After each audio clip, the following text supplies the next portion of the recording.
Hey folks, welcome back. Tonight's story is from my life in 2018, moving into an old Michigan house with a creepy basement darkroom. What started as excitement turned to terror when I saw a smile in the shadows. This is real and it'll chill you. In the fall of 2018, I was 25 and had just bought this fixer-upper in a quiet Michigan town. As a freelance photographer, I needed space for developing film, and the house had a fully equipped darkroom in the basement left by the previous owners. It was sealed with a heavy door, no windows, just red safe lights and chemical trays. I was thrilled, thinking I'd save a bundle on setup costs. But from the first day, the basement felt off. The air was always colder down there, and I'd hear faint scratching sounds when I passed the door. I brushed it off as old pipes or mice, excited to get started. My first night was uneasy.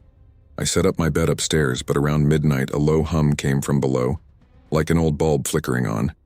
Flashlight in hand, I crept down the creaky stairs. The darkroom door was closed, but the hum stopped as I approached. I turned the knob and the room was pitch black. Flipping the switch, the red safe light buzzed to life, casting blood-like glows on the shelves. Nothing was out of place, but I felt eyes on me like someone was hiding in the corners. Shaking it off, I locked up and went back to bed, but sleep didn't come easy. The next day, I dove into cleaning the darkroom. Hours spent wiping trays, organizing chemicals, ignoring the persistent chill. As evening fell, I developed my first roll of film, shots from a recent trip. In the red light, images emerged slowly in the developer, but one photo had a blur in the corner, like a face with a wide smile. I thought it was a processing error, a smudge on the negative, but the smile looked too perfect, too knowing. That night, the hum returned, accompanied by soft laughter echoing faintly. A week later, the whispers began. I'd be upstairs cooking when faint voices drifted from the basement, muffled like a conversation through walls. I investigated, but the darkroom was silent and empty. One evening, I heard my name, Ethan, whispered clearly from inside. Flashlight shaking, I opened the door to nothing but the red light flickering erratically. On the work table, a fresh print I hadn't made. A close-up of that same wide smile, eyes hidden in shadow but the grin unnaturally stretched. The whispers evolved into laughter, soft giggles at first, then echoing cackles that made my skin crawl. I stopped using the room, locking it tight, but I'd find the door ajar in the morning with fresh chemical smells wafting out. One midnight, curiosity overpowered fear. I peeked through the keyhole. In the pulsing red light, a figure stood with its back turned, head tilted as if listening. It slowly rotated, revealing a face dominated by that smile, too wide for a human mouth, eyes black voids gleaming with malice.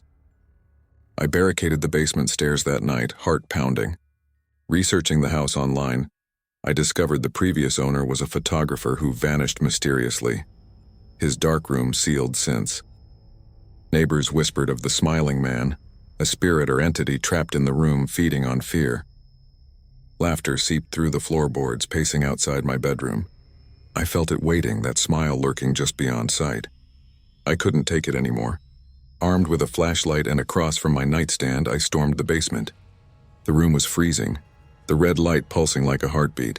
The figure materialized from the shadows, smile widening impossibly, clawed hands reaching. "Join me!" it rasped, voice like grinding teeth. I smashed the safe light, plunging us into darkness.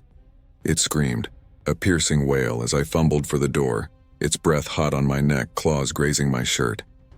I burst out, slamming the door, the house shaking with its rage. The next day, I called a priest for a blessing. He sensed evil, performed a ritual. The laughter faded, but scratches appeared on the door. I moved out weeks later, leaving the room locked. The house sold, but I heard the new owners fled too. Nightmares persist, that smile in every shadow waiting to emerge. That's my story, true and terrifying. Dark rooms hide smiles you don't want to see. Subscribe now and watch the next story.